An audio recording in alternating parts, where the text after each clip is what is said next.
Bismillahirrahmanirrahim. Assalamualaikum warahmatullahi wabarakatuh.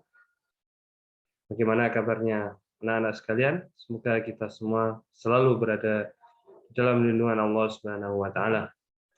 Pada pertemuan kali ini kita akan membahas bab yang ketiga, yaitu menghidupkan nurani dengan berpikir kritis saja. Apa itu berpikir kritis? Berpikir kritis adalah sebuah proses yang sadar yang digunakan untuk menafsirkan informasi dan pengalaman dan kemampuan yang memandu keyakinan dan tindakan seseorang. Ya, jadi berpikir kritis adalah sebuah proses yang dilakukan dengan sengaja atau sadar yang digunakan untuk menafsirkan menafsirkan informasi atau pengalaman yang diperoleh dari individu tersebut guna untuk memandu bagaimana dia akan melakukan suatu tindakan. Maka sebagai orang yang beriman, kita hendaklah mengimani semua firman-firman Allah, kemudian berusaha memahami makna yang terkandung di dalamnya, dan merefleksikan ke dalam sikap dan tindakan yang positif. Kita tahu ayat-ayat Allah atau firman-firman Allah itu adalah ada ayat yang qauliyah, yaitu yang Allah sebutkan di dalam Al-Quran, maupun yang disebutkan juga di dalam hadis qudsi. Kemudian kalau ayat kauniyah adalah alam semesta ini dengan refleksi dari adanya Allah. Jadi ciptaan Allah ini adalah merupakan refleksi eksistensi dari keberadaan Allah Subhanahu wa taala. Makanya di dalam hadis disebutkan tafakkaru fi khalqillah wala tafakkaru fi dzatillah. Hendaklah kalian berpikir bagaimana ciptaan Allah ini. Makhluk-makhluk Allah ini, janganlah kalian memikirkan zat Allah, karena kita tidak akan mampu otak kita untuk memikir zat Allah. Contohnya memikir zat Allah itu gimana? Kita berpikir Allah ini sedang ngapain ya? Kalau dikatakan di Al-Quran, ya Allah punya tangan, itu tangan Allah bagaimana? Seperti itu kita tidak akan nyampe. Makanya tafakkaru fi dzatillah wala tafakkaru fi khalqillah wala tafakkaru fi dzatillah. Hendaklah kalian memikirkan apa ya ciptaan Allah ini, makhluk-makhluknya. Jangan memikirkan zatnya Allah Subhanahu wa taala. Jadi seperti itu.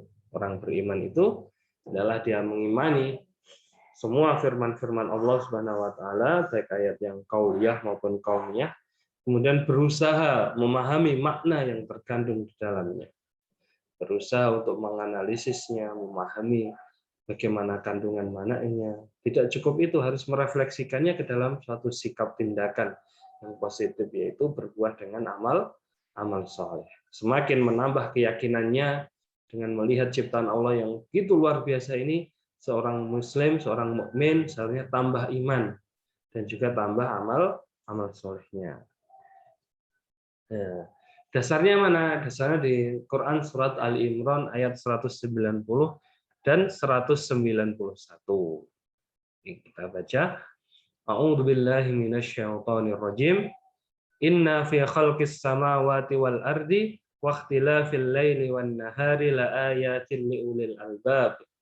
Alladzina yadhkuruna Allaha qiyaman wa qu'udan wa 'ala junubihim wa yatafakkaruna fi khalqis samawati wal ardi rabbana ma khalaqta hadza batila subhanaka faqina adzabannar. Ini merupakan landasan atau dasar seorang berpikir kritis. Baik, kita lihat terjemahannya ayat 190, sesungguhnya dalam penciptaan langit dan bumi dan silih bergantinya malam dan siang terdapat tanda-tanda kebesaran Allah bagi orang yang berakal. Yaitu orang yang berakal atau ulul albab itu apa? Atau siapa? Yaitu orang-orang yang mengingat Allah sambil berdiri atau duduk atau dalam keadaan berbaring, dan mereka memikirkan tentang penciptaan langit dan bumi seraya berkata, ya Tuhan kami, tiadalah Engkau menciptakan ini dengan sia-sia. Maha suci Engkau, maka peliharalah kami dari siksa neraka. Kalau ini adalah terjemahan secara mufradat atau perkatanya. Inna sesungguhnya fi di dalam khalqi penciptaan as-samawat langit-langit wal ardi dan bumi waqtilafil dan pergantian al-lail malam wan nahari dan siang la ayat sungguh terdapat tanda-tanda liulil albab bagi orang-orang yang berakal. Siapa orang yang ulul albab itu? Alladzina yaitu orang-orang yang yazkuruna mereka mengingat Allah qiyaman baik dalam keadaan berdiri wa qu'udan maupun dalam keadaan duduk wa ala junubihim dan dalam keadaan berbaring. Apa yang mereka lakukan? Wa yattafakkaruna fi khalqis samawat. Wa yattafakkaruna dan mereka memikirkan fi khalqi dalam penciptaan atau tentang penciptaan as-samawat langit-langit wal ardi dan bumi. Kemudian dia mengatakan, Rabbana, ya Tuhan kami, ma khalaqta hadza batila. Tidaklah engkau ciptakan ini semua secara sia-sia. Subhanaka, maha suci engkau ya Allah, fakina adzabannar.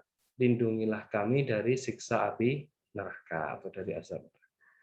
Itu kalau terjemahan secara mufradat atau perkatanya. Kita bahas asbabun nuzulnya.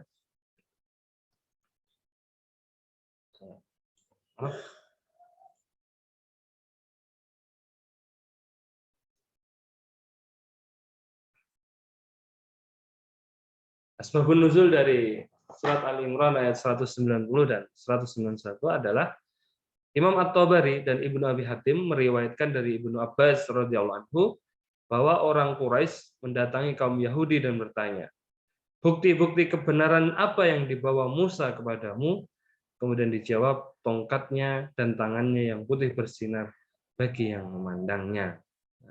Ini diantara asbabun nuzul dari surat Ali Imran ayat 190 dan 91. Nah, ketika kaum Quraisy mendatangi kaum Yahudi dan bertanya, bukti-bukti kebenaran apa? Kan menunjukkan suatu sikap berpikir kritis ya. Dalilmu mana? Buktimu mana? Hujjahmu mana? Tentang kebenaran yang dibawa Musa, kemudian dijawab, tongkatnya dan tangannya yang putih bersinar bagi yang memandang. Kemudian mereka mendatangi kaum Nasrani dan bertanya, bagaimana dengan Isa? Apa bukti kebenaran yang dibawa oleh Nabi Isa? Kemudian dijawab, Isa bisa menyembuhkan mata yang buta sejak lahir dan penyakit sopak serta menghidupkan orang yang sudah mati. Nah, tentunya ini semua dengan izin Allah. Di antara mukjizat Nabi Isa, memang beliau bisa menghidupkan orang yang sudah meninggal dengan seizin Allah Subhanahu wa taala. Ini merupakan bukti-bukti yang diminta oleh kaum Nasoro. Kalau kamu memang benar, kalau memang Nabi Isa itu benar utusan Allah, Rasul Allah, buktinya mana? Ya, disebutkan Nabi Isa itu bisa menyembuhkan mata yang buta sejak lahir, kemudian Nabi Isa itu juga bisa menghidupkan orang yang sudah meninggal dengan seizin Allah Subhanahu wa taala. Kemudian selanjutnya mereka mendatangi Rasul dan berkata, mintalah dari Tuhanmu agar bukit Sofa itu menjadi emas. Maka Rasul berdoa dan turunlah Quran surat Ali Imran ayat 190 dan 191. Kemudian mengajak mereka memikirkan langit dan bumi tentang kejadiannya, hal-hal yang menakjubkan di dalamnya seperti bintang, matahari, bulan, dan peredarannya, laut, gunung, pohon buah, binatang dan sebagainya. Ini menunjukkan kalau seorang itu dalam memikirkan apa yang di langit dan apa yang di bumi ini, termasuk dengan seluruh keajaibannya, tentunya yang suatu luar biasa ini, kita lihat bagaimana keindahan laut, pantai dan segalanya, langit bumi, kemudian ada rotasi, ada revolusi, pasti di balik itu ada yang menggerakkan. Bagi orang yang beriman, dia akan mencari tahu siapa yang menciptakan semua ini, siapa yang mengatur semua ini. Tentunya itu semua adalah berada di bawah kekuasaan Allah Subhanahu wa taala. Seperti itu ya, sebabun nuzul. Adapun kandungan dari Quran surat Ali Imran ayat 190 dan 191, orang-orang yang akalnya sehat akan senantiasa mendapatkan tanda-tanda kebesaran Allah dari segala apa yang diciptakan olehnya. 7 lapis langit dengan segala yang ada di dalamnya, termasuk matahari, planet, dan berjuta-juta benda angkasa, berjalan secara teratur tanpa saling berbenturan atau bertabrakan. Begitupun matahari dengan panas dan jarak tertentu, bumi yang berputar secara teratur menjadikannya siang dan malam, bukanlah terjadi secara kebetulan tanpa ada yang mengatur, melainkan ada Sang Maha Pengatur, yaitu Allah Subhanahu wa Ta'ala. Ini tentunya orang yang beriman memikirkan tadi yang saya sebutkan ya, terjadinya pergantian siang dan malam, ada rotasi, ada revolusi. Kemudian bagaimana matahari ini dengan jarak seperti itu, kita tidak kepanasan ya, tidak terlalu membakar. Kalau matahari itu jaraknya dekat dengan kita, maka kita akan terbakar, kita akan hangus dan lain sebagainya. Kemudian belum lagi benda-benda langit, angkasa itu ya, berapa planet, berapa juta planet, itu semua beredar sesuai dengan garis edarnya, tidak saling bertabrakan. Gimana kalau bumi ini dihantam planet lain, kan bisa hancur. Ya. Jadi semua itu pasti ada penggeraknya, pasti ada pengaturnya. Itu semua tidak datang secara tiba-tiba. Seperti itu. Itulah kebesaran Allah Subhanahu wa Ta'ala. Makanya bagi orang yang mau berpikir, orang yang ulul albab, mereka selalu merenungi apa yang diciptakan Allah, apa yang ada di langit dan apa yang ada di bumi ini. Kemudian ulul albab, orang yang berakal, senantiasa berzikir kepada Allah, mengingat Allah, baik dalam kondisi sehat, artinya dengan berdiri dan duduk, maupun dalam kondisi sakit ketika berbaring. Tetap melaksanakan sholat, memikirkan keagungan dan kebesaran Allah melalui ciptaannya, baik yang ada di langit maupun yang ada di bumi.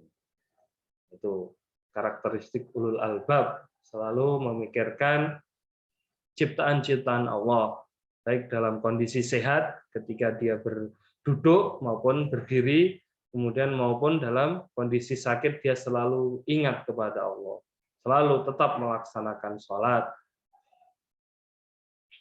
Karena sholat itu bagian dari zikir. Kata Allah, aqimus sholah li dzikri. Dirikanlah sholat untuk mengingat aku, kata Allah. Ini dalam kondisi apapun selalu memikirkan penciptaan langit dan bumi, mengambil ibrah, pelajaran darinya, kemudian selalu berzikir kepada Allah. Itu adalah karakteristik ulul albab. Orang beriman senantiasa dapat mengambil hikmah dari segala peristiwa yang terjadi. Semuanya memiliki manfaat dan hikmah, baik dari kesehatannya, keadaan sakitnya, dan lain-lain. Seraya berkata, Maha Suci Allah yang menciptakan semua ini mengandung manfaat dan tiada sia-sia. Juga mengharapkan terhindarnya dari dampak negatif dari segala yang terjadi, semisal menggerutu, mengeluh, atau berpikir negatif atas peristiwa-peristiwa yang terjadi atas kehendaknya. Ini. Orang yang beriman itu tidak hanya melihat sisi negatifnya aja, tapi dia juga melihat dari sisi manfaatnya. Sebagai contoh, ketika kita pada saat ini ya,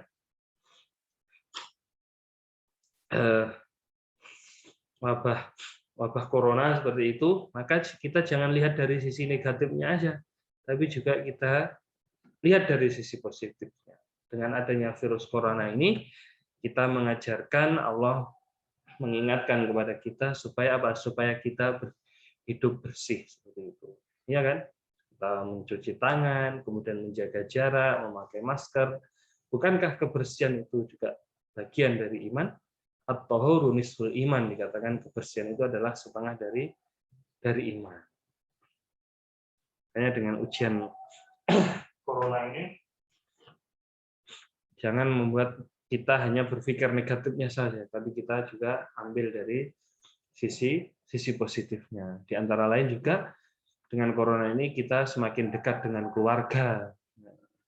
Sebelumnya kita mungkin jarang bersama keluarga, kumpul keluarga, tapi ini mengajarkan kita semakin dekat dengan keluarga supaya kita semakin banyak berbakti kepada kedua orang tua kita. Tuh. Ini Rabbana ma khalaqta hadza batila subhanaka faqina adzabannar. Ya Tuhanku, tiadalah Engkau menciptakan ini dengan sia-sia, maha suci Engkau.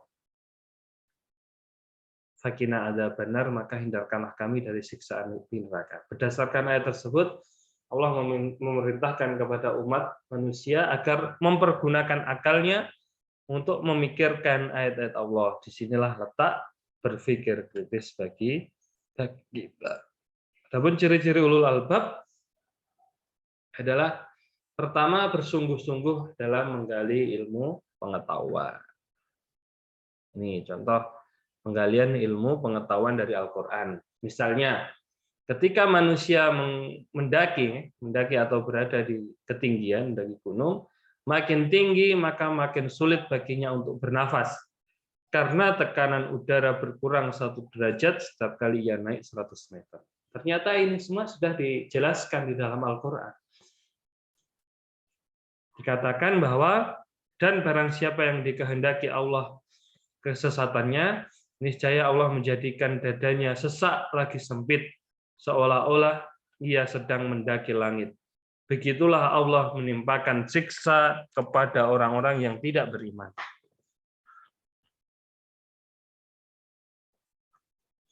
Jadi ini, barang siapa yang dikehendaki Allah kesesatannya, niscaya Allah menjadikan dadanya sesak dan lagi sempit, seolah-olah ia sedang mendaki langit. Nah, ternyata di Al-Quran sudah ada ini, pada saya blog.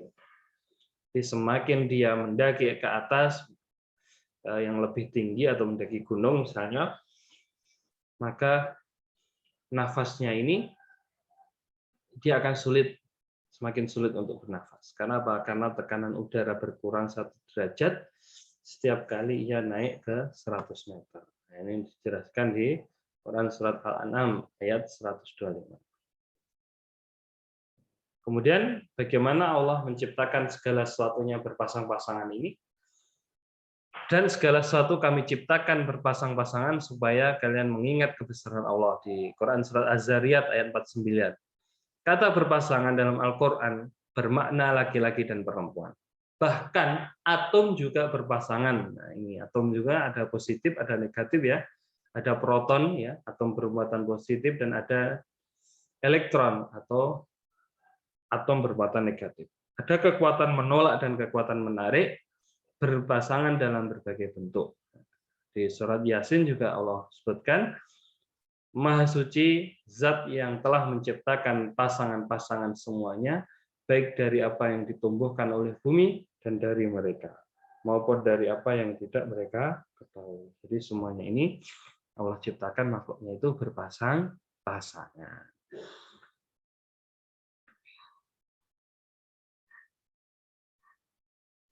Nah, ini teori Big Bang. Awal mula penciptaan alam semesta ya. Sebelum Big Bang mengatakan ada bahwa alam semesta itu berasal dari ledakan yang maha dahsyat, ternyata di Quran surat Al-Anbiya ayat 30 Allah sebutkan, dan apakah orang yang kafir tidak mengetahui bahwasanya langit dan bumi itu keduanya dahulu adalah suatu yang padu, kemudian kami pisahkan antara keduanya, dan dari air kami jadikan segala sesuatu yang hidup, maka mengapakah mereka tiada beriman? Bahwa misalnya langit dan bumi itu awalnya satu, kemudian Allah pisahkan. Jadi sebelum teori Big Bang itu mengatakan bahwa alam semesta ini berasal dari ledakan yang maha dahsyat kemudian berpisah antara langit dan bumi, ternyata Al-Quran sudah menyebutkan sebelumnya. Ini contoh penggalian ilmu pengetahuan dari Al-Quran. Kemudian pada tahun 1922, seorang ilmuwan astronomi, Hubble, menyebutkan bahwa seluruh galaksi, kecuali 5 atau 6, menjauh dari bumi dengan kecepatan sesuai dengan jaraknya dari kita. Menurut perhitungannya, apabila terdapat bintang yang berjarak 1 juta cahaya menjauh dari kita dengan kecepatan 168.000 km per detik, maka bintang yang berjarak 2 juta tahun cahaya menjauh dari kita dengan kecepatan 2 kali lipat. Begitu seterusnya. Hal ini menguatkan pandangan ilmuwan matematika dan pendeta Belgia, Lamitri, yang menyebutkan bahwa alam terus mengalami perluasan. Alam semesta ini terus mengalami perluasan. Ternyata di surat Az-Zariyat Allah juga sudah menyebutkan langit kami bangun dengan kekuasaannya, kekuasaan kami, dan sesungguhnya kami pun meluaskannya. Ini penggalian ilmu pengetahuan dari Al-Quran. Kemudian cahaya bulan. Cahaya bulan itu cahayanya yang dihasilkan oleh bulan sendiri atau sekedar hanya refleksi atau pemantulan. Sebelumnya banyak orang yang mengira bahwa bulan memiliki cahayanya sendiri, bisa mengeluarkan cahayanya sendiri. Tapi kini kita mengetahui bahwa cahaya bulan bukanlah cahayanya sendiri, melainkan refleksi atau pantulan dari cahaya matahari. Itu juga 14 abad yang lalu sudah disebutkan oleh Allah Subhanahu wa taala di surat Al-Furqan ayat 61. Maha suci Allah yang menjadikan di langit gugusan-gugusan bintang dan Dia menjadikan juga padanya matahari yang bercahaya dan bulan yang bercahaya. Syams, surat Qamar, Nur. Makanya matahari itu cahayanya sendiri, kalau Qamar, bulan ini merupakan cahaya yang hasil refleksi pantulan dari matahari. Kemudian rotasi matahari. Sebelumnya orang memahami bahwa matahari berputar, tapi ia tidak berotasi pada porosnya, atau matahari itu statis diam. Padahal di ilmu modern Allah juga sudah menyebutkan semuanya wa huwal ladzi khalaqal laila wan nahara wasyamsa wal qamar kullu fi falaki yasbahun.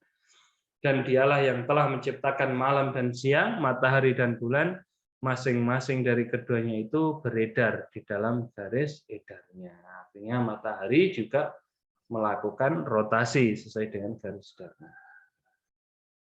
Itu disebutkan Allah di dalam surat Al-Anbiya ayat 33. Wa huwal ladzi khalaqal laila wan nahara wasyamsa wal qamar kullun fi falaki yasbahun. Dan Dialah yang telah menciptakan lail malam, wan nahar dan siang, wasyamsa dan matahari, wal qamar dan juga bulan. Kullun fi falaki yasbahun. Semuanya beredar di dalam garis edarnya masing-masing. Nih, zaman modern membuktikan bahwa matahari butuh waktu kira-kira 20 hari, 25 hari untuk menyelesaikan satu rotasi. Ada hidrologi juga atau siklus air. Pada tahun 1580 ketika Sir Bernard Palissy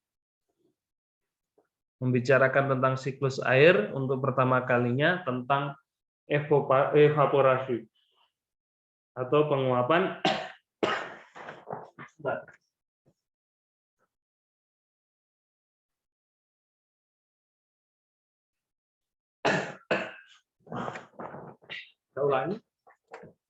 hidrologi atau siklus air pada tahun 1580 ketika Sir Bernard Palissy membicarakan tentang siklus air untuk pertama kalinya.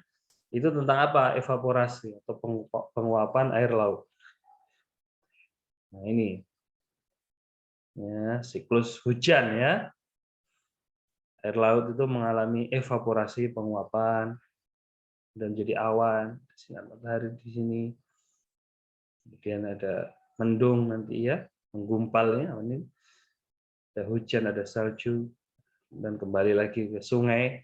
Sungai mengalir kembali lagi ke laut dan seterusnya. Memang siklus evaporasi air laut yang terjadi hujan. Ternyata 14 abad yang lalu Allah sudah menyebutkan di dalam Quran surat Al-A'raf ayat 57. Dan Dialah yang meniupkan angin sebagai pembawa berita gembira sebelum kedatangan rahmat-Nya, hujan, hingga apabila angin itu telah membawa awan mendung, kami halau ke suatu daerah yang tandus, lalu kami turunkan hujan di daerah itu. Maka kami keluarkan dengan sebab hujan itu berbagai macam buah-buahan, seperti itulah kami membangkitkan orang-orang yang telah mati. Mudah-mudahan kamu sekalian mengambil pelajaran.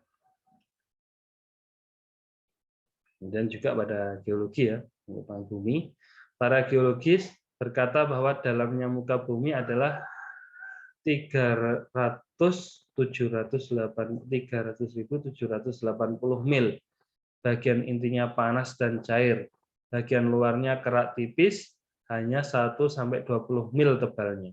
Dan ada kemungkinan besar ia akan berguncang karena fenomena melipat yang menciptakan pegunungan yang mencegah bumi dari guncangan gempa. Nah, ini fungsi di antara fungsi gunung-gunung ini mencegah terjadinya gempa. Itu ternyata juga sudah dijelaskan oleh Allah, disebutkan oleh Allah dalam Quran surat Al-Anbiya ayat 31. Allah katakan, "A'udzubillahi minasyaitonirrajim. Waja'alna fil ardi rawasi an tamida bihim waja'alna fiha fijajan subulan la'allahum yahtadun." Dan telah kami jadikan di bumi ini gunung-gunung yang kokoh supaya bumi ini tidak goncang bersama mereka, dan telah kami jadikan pula di bumi itu jalan-jalan yang luas agar mereka dapat petunjuk. Di antara fungsi gunung-gunung ini sebagai pasak agar tidak terjadi gempa atau bencana. Oceanologi tentang kelautan. Sebelumnya kita tahu bahwa ada dua jenis air, yaitu ada air tawar dan air asin. Allah sebutkan, wa huwal ladzi marajal bahraini hadza 'adbun furatun wa hadza milhun ujad wa ja'ala bainahuma barzakhan wa hijran mahjura. Dan dialah yang membiarkan dua laut yang mengalir berdampingan. Nah, ini ada air laut dan juga air tawar ternyata. Yang ini tawar lagi segar dan yang lainnya asin lagi pahit, dan dijadikan antara keduanya dinding dan batas yang menghalangi. Semakin kebesaran Allah ya. Bagaimana Allah menciptakan nih, ada air laut dan air tawar, dan di tengah-tengahnya seperti ada dinding yang membatasi. Jadi keduanya seperti tidak bercampur seperti itu. Ternyata fenomena ini juga sudah disebutkan oleh Allah Subhanahu wa taala 14 abad yang lalu di Quran surat Al-Furqan ayat 53. Kemudian tentang embriologi, segala sesuatu makhluk ini tercipta dari air. Allah sebutkan, waja'alna minal ma'i kulla syai'in hayyin afala yu'minun. Dan dari air kami jadikan segala sesuatu yang hidup, maka mengapalah mereka tiada juga beriman. Kemudian di ayat lain surat Al-Mu'minun ayat 12-14, dan sesungguhnya kami telah menciptakan manusia dari suatu saripati yang berasal dari tanah. Kemudian kami jadikan saripati itu air mani yang disimpan dalam tempat yang kokoh atau rahim. Kemudian air mani itu kami jadikan segumpal darah, lalu segumpal darah itu menjadi segumpal daging, dan segumpal daging itu kami jadikan tulang belulang. Lalu tulang-tulang itu kami bungkus dengan daging, kemudian kami jadikan dia makhluk yang berbentuk lain. Maka Maha Suci Allah, pencipta yang paling baik. Proses penciptaan manusia ini dijelaskan oleh Allah secara rinci di dalam Al-Qur'an. Dan ilmu botani, tumbuhan. Allah ciptakan semua jenis buah-buahan berpasang-pasangan. Dasarnya yang mana? Ini fa'akhrajna bihi aswajan min nabatin syatta. Maka kami tumbuhkan dengan air hujan berjenis-jenis dari tumbuh-tumbuhan yang bermacam-macam. Quran surat Tuha ayat 53. Wa min kulli tsamarati ja'ala fiha zawjayn itsnaini, dan menjadikan padanya semua buah-buahan berpasang-pasangan. Nih. Dan kami telah meniupkan angin untuk mengawinkan tumbuh-tumbuhan, dan kami turunkan hujan dari langit, lalu kami beri minum kamu dengan air itu sekali-kali pernah kamu menyimpannya. Quran surat Al-Hijr ayat 22. Hujan yang turun disimpan dalam perut bumi lewat sumur dan mata air, ia bermanfaat untuk semua makhluk hidup, baik tumbuhan, hewan maupun manusia sekalipun. Angin membawa awan yang mengandung uap air. Awan bertumpuk satu sama lain, kemudian muatan positif dan negatif bercampur hingga menimbulkan kilat. Lalu angin menurunkan hujan dari awan itu. Pada saat yang sama, angin mengawinkan tumbuh-tumbuhan, yakni membawa benih jantan tumbuhan untuk dikawinkan dan benih betina. Ternyata proses ini juga sudah dijelaskan oleh Allah di Quran surat Al-Hijr tadi.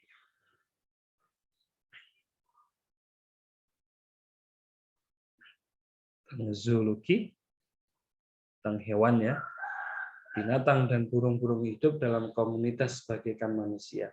Wa ma min dabatin fil ardi wala ta'irin yatiru bi janahihi illa umamun amsalukum. Dan tiadalah binatang-binatang yang ada di bumi dan burung-burung yang terbang dengan kedua sayapnya, melainkan umat juga seperti kami. Hidup berkomunitas, berkelompok, itu seperti kita ya. Lebah yang bisa menemukan jalannya dengan sendiri. Ternyata 14 abad yang lalu Allah juga sudah sebutkan, dan Tuhanmu mewahyukan kepada lebah, buatlah sarang-sarang di bukit-bukit, di pohon-pohon kayu, dan di tempat-tempat yang dibikin manusia. Kemudian makanlah dari tiap-tiap macam buah-buahan, dan tempuhlah jalan Tuhanmu yang telah dimudahkan bagimu. Dari perut lebah itu keluar minuman madu yang bermacam-macam warnanya, di dalamnya terdapat obat untuk menyembuhkan manusia. Sesungguhnya pada yang demikian itu, benar-benar terdapat tanda kebesaran Allah bagi orang yang memikirkan. Surat An-Nahl ayat 68 dan 69. Jadi, lebah ini bisa menemukan jalannya dengan sendiri. Menghasilkan madu yang bermanfaat bagi manusia. Kemudian Al-Quran juga berbicara tentang gaya hidup laba-laba. Masalul ladzina ittakhadhu min dunillahi awliya'a kamasalil ankabut ittakhadat baita wa inna awhanal buyuti labaitul ankabut law kanu ya'lamun. Perumpamaan orang-orang yang mengambil pelindung-pelindung selain Allah adalah seperti laba-laba yang membuat rumah. Dan sesungguhnya rumah yang paling lemah adalah rumah laba-laba kalau mereka mengetahui. Al-Quran juga berbicara tentang gaya hidup semut. Di surat An-Naml misalnya. Dan dihimpunkan untuk Sulaiman tentara dari jin, manusia, dan burung. Lalu mereka itu diatur dengan tertib dalam barisan. Hingga apabila mereka sampai di lembah, semut berkatalah seekor semut, "Hei semut-semut, masukkanlah ke dalam sarangmu agar kamu tidak diinjak oleh Sulaiman." Dan tentaranya, sedang mereka tidak menyadarinya.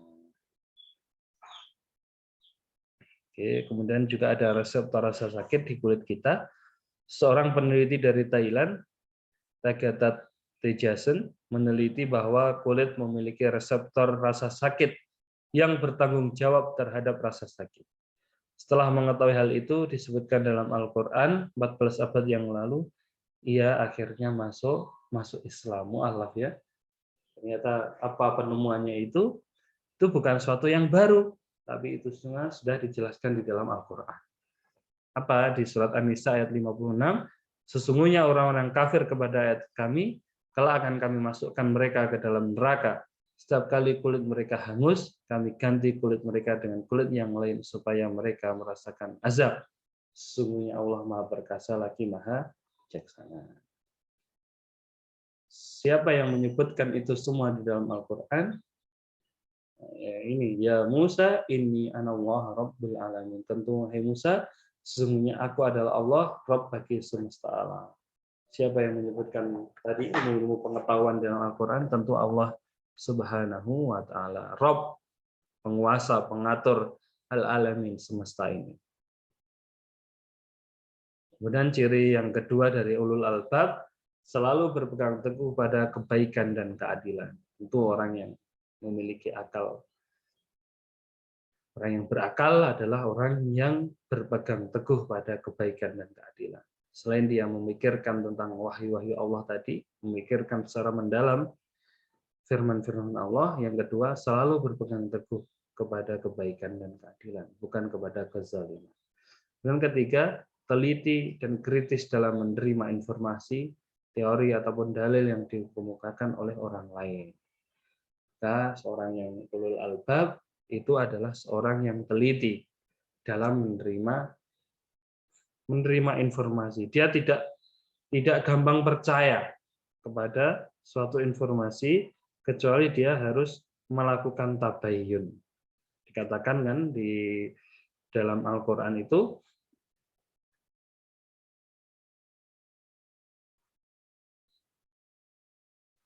di surat Az-Zumar ayat 18, alladzina yastami'una al-qawla wa yattabi'una ahsana ulaika alladzina hadahumullahu wa ulaika hum ulul albab.